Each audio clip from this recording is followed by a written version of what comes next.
I still remember the smell before I remember the sight. Fresh concrete has a strange sweetness to it, almost like wet stone mixed with hot dust. And that smell was hanging over my backyard on a humid Saturday afternoon when I pulled my old fishing boat into the driveway. I had been gone since sunrise, hoping to catch enough bass for dinner, but instead I caught the biggest surprise of my life. Behind my fence, where an old stretch of railroad track had sat for decades with rusty rails disappearing into tall weeds, there was now a smooth gray slab shining under the Carolina sun like somebody had laid a highway through my property while I was gone. I stood there holding my tackle box, staring at it, wondering if I had somehow driven to the wrong house. Then I noticed a laminated sign zip-tied to my fence that read, "Future Resident Parking Expansion. Temporary construction authorized." Temporary. That word almost made me laugh because there wasn't anything temporary about 60 tons of concrete drying on top of steel rails. My name is Ethan Walker. I'm 48 years old, and until that afternoon I believed I had already seen every kind of stupidity a homeowners association could invent. Turns out I had underestimated rich people with too much confidence and too little homework. I live in the little farmhouse my grandfather built outside Ashford, Virginia, back when tractors were louder than politics and neighbors settled arguments with coffee instead of lawyers. The place isn't fancy. The porch leans a little when it rains. The roof has patches that tell stories older than I am, and the mailbox has survived 3 pickup trucks and 1 tornado. But it's home. Around me, though, home changed fast. For years ago, developers bought every field they could find and built a community called Cedar Hollow Estates. Huge houses with stone entrances, decorative fountains, imported palm trees that somehow survived winter, and a clubhouse bigger than the church I grew up attending. The brochures promised luxury country living, although there wasn't much country left after they finished paving everything that used to grow corn. From the first day, the HOA board started sending letters. My grass was supposedly too tall. My shed wasn't aesthetically compatible with neighborhood standards. My pickup truck looked commercial. One woman even complained that my wind chimes created what she called unnecessary acoustic disturbance. I wrote back exactly once. The letter contained 7 words. "I do not belong to your HOA. Thanks." After that, I stopped opening their envelopes and used them to start my fireplace. That probably irritated them more than if I had argued. The president of the association, a woman named Linda Carver, liked introducing herself as a community leader, but everybody outside the gates called her the mayor of people else's business. She drove around in a white SUV, so clean you could shave using the reflection, always smiling the kind of smile that somehow felt like an insult. One afternoon, she parked outside my fence while I was fixing an old lawn mower. "Mr. Walker," she called, "we'd love to discuss bringing your property into the future." I looked up and said, "Ma'am, my property has survived 72 years. I'm not sure the future is qualified yet." She didn't appreciate that answer. Her smile disappeared faster than free donuts at a police station. After that, construction crews began appearing closer and closer to my rear property line. Survey flags popped up like mushrooms after rain. Bulldozers moved dirt. Somebody cut down trees that had shaded my creek since I was a kid. Then one evening, my neighbor Hank wandered over carrying 2 cold beers and nodded toward the old railroad spur behind my land. "You know they're talking about paving over that thing," he said. I shrugged. "They can talk all they want." Hank scratched his beard. "I don't think they're talking."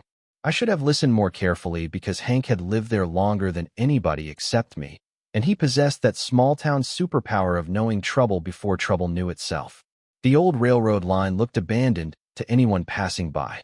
The rails were rusted, weeds grew between the ties, and kids occasionally balanced along them pretending to be circus performers. But I knew something most people didn't. I had spent nearly 25 years working railroad maintenance before retirement, and abandoned doesn't always mean legally abandoned. There are tracks that stop carrying trains but never stop existing on paper. The law can be funny that way. Still, I never imagined anyone would actually bury them under concrete without checking first. I walked across the edge of the fresh slab that afternoon, careful not to leave footprints, and measured where it crossed the fence line. 15 yards. 15 yards inside property that had belonged to my family since my grandfather paid for it with money earned repairing farm equipment after World War II. I wasn't angry yet. I was confused. Angry came about 20 minutes later when I called the construction company and a receptionist casually told me they had permits for everything. "Sir," she said politely, "if you have concerns, you can contact the Cedar Hollow HOA legal department."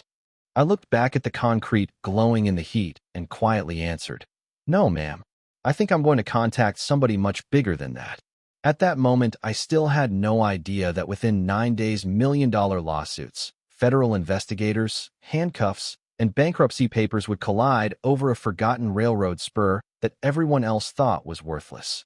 I walked straight into the house, set my fishing gear by the kitchen door, and headed for the old oak filing cabinet that had belonged to my grandfather for as long as I could remember. Most people would have called it junk by then. But Grandpa used to say that paper outlives memory, and memory outlives pride, so never throw away either one. Every drawer smelled like old maps, machine oil, and tobacco. Inside were faded tax receipts, yellow photographs, letters from cousins nobody talked to anymore, and underneath a stack of survey documents tied together with a leather shoelace. I found exactly what I was hoping to find without even realizing it. It was a railroad easement agreement from decades earlier, complete with engineering sketches and county references that meant absolutely nothing to anyone who hadn't spent half his career reading rail maintenance documents. I spread everything across my dining room table and started connecting dates, signatures, and property lines. The more I read, the quieter the house seemed to become. Finally, I leaned back in my chair and whispered to myself, "Well, you idiots." The track behind my property hadn't been legally abandoned. Service had stopped years ago, but the transportation easement had never been extinguished. That distinction sounds boring until someone pours mountains of concrete over it. Suddenly, this wasn't about my backyard anymore. It wasn't even about the HOA. This had crossed into a world where lawyers wore expensive suits and federal agencies didn't appreciate surprises. I called Hank first. "You sitting down?" I asked. He laughed. "Should I be? Depends how much you like your blood pressure." 20 minutes later, he was standing in my kitchen staring at the paperwork while chewing sunflower seeds. "You telling me these fools buried an active easement?" "That's exactly what I'm telling you." He looked toward the backyard and slowly grinned. "Well, Ethan, I almost feel sorry for them." "I don't," I answered. The next phone call mattered even more.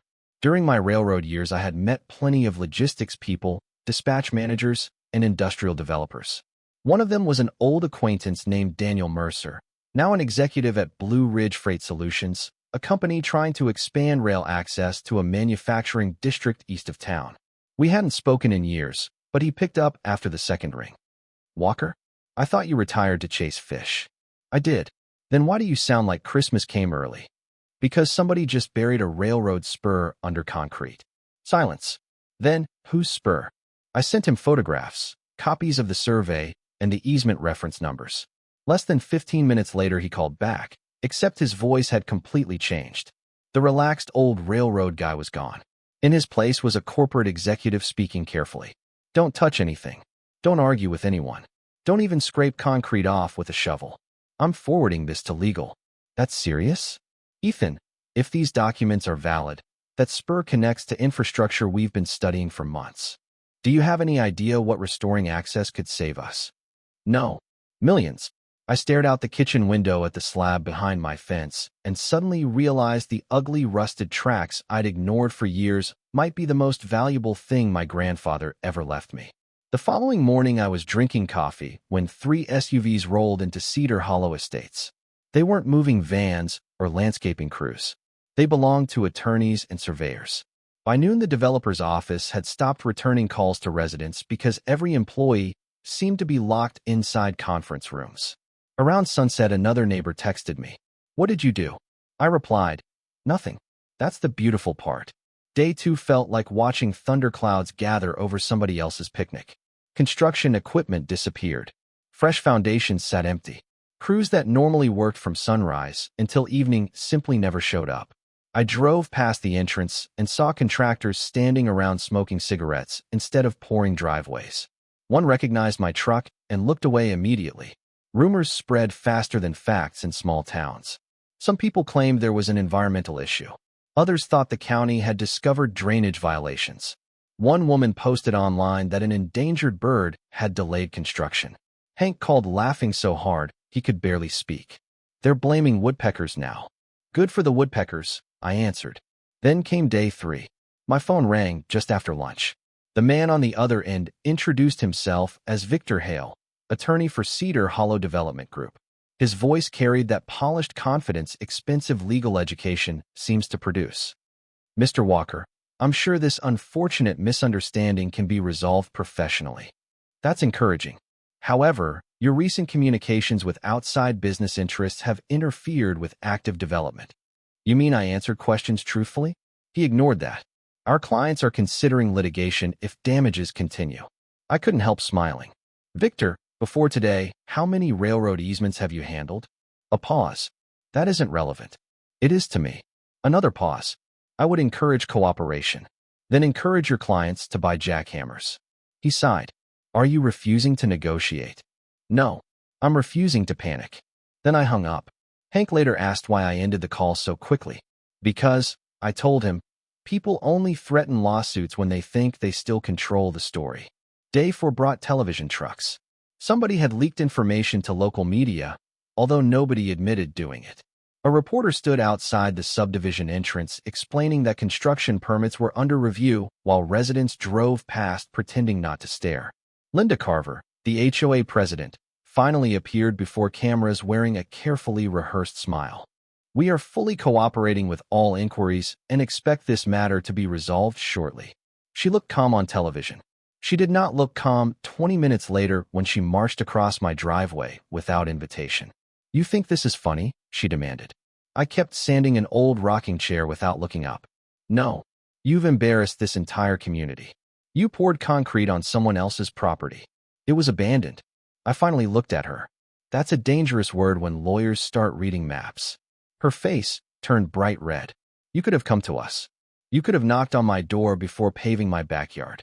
For a second, neither of us spoke. Then she pointed toward the subdivision and hissed. You're hurting innocent families. I stood and brushed sawdust from my shirt. No, Linda. The people who made decisions without checking facts are hurting innocent families. She turned around and walked away so quickly that one of her heels sank into the soft edge of the concrete access road. Hank, who had quietly watched the whole conversation from his porch, yelled after she left. Careful, that's expensive pavement. Even I had to laugh. Day 5 was when the first cracks appeared, both literally and figuratively. Temperatures climbed into the upper 90s, and sections of the newly poured slab began showing stress fractures. Engineers arrived carrying clipboards, measuring equipment, and expressions that suggested they hadn't slept. Meanwhile, more legal notices landed in mailboxes throughout Cedar Hollow, informing residents that pending transactions and occupancy approvals could be delayed until regulatory questions were resolved. The neighborhood social media page exploded with arguments. Some blamed the developer. Some blamed the HOA board. A surprising number blamed me, despite never having spoken to me once in their lives. One comment read, "That stubborn old farmhouse owner is destroying property values." Another resident replied underneath, "Maybe they shouldn't have built on his land." Reading those comments while eating leftover fried catfish was strangely satisfying. Then, just before sunset, Daniel Mercer called again. His tone was calm, almost cheerful. "Ethan, federal investigators have requested documentation." "That's fast." "Actually," he said, "they think we're moving slowly." I walked onto my porch and looked toward the buried track while cicadas screamed from the trees. For years, everyone around me had seen nothing but rusty steel disappearing into weeds. My grandfather had seen history. The developers had seen an inconvenience. The HOA had seen empty space waiting to become extra parking. But the law saw something entirely different. And by then I had the strange feeling that events were no longer moving because of anything I did. They were moving because arrogance had finally collided with paperwork, and paperwork almost always wins if you're patient enough. By the morning of day 6, the atmosphere around Cedar Hollow had completely changed. The same entrance where sales agents used to wave at visitors now looked like the parking lot of a courthouse. Black SUVs came and went. Engineers walked around carrying rolled-up plans, and people who had once ignored me suddenly became very interested in my opinion. I didn't have much to tell them. I had never asked for any of this. All I wanted was for people to leave my property alone.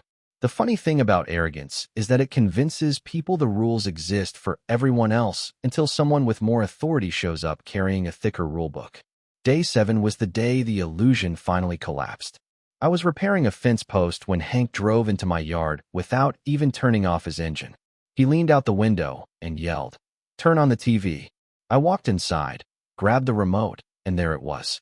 Local news helicopters hovered over the subdivision while reporters stood outside describing an ongoing federal investigation connected to transportation infrastructure and property rights. They didn't mention my name, but they didn't have to. Half the county already knew. That afternoon, my phone rang again. This time, the voice on the other end was nothing like the polished attorney from before. It sounded exhausted. "Mr. Walker, we'd like to discuss a settlement." I poured another cup of coffee before answering. "I'm listening." "Our clients hope to resolve this privately.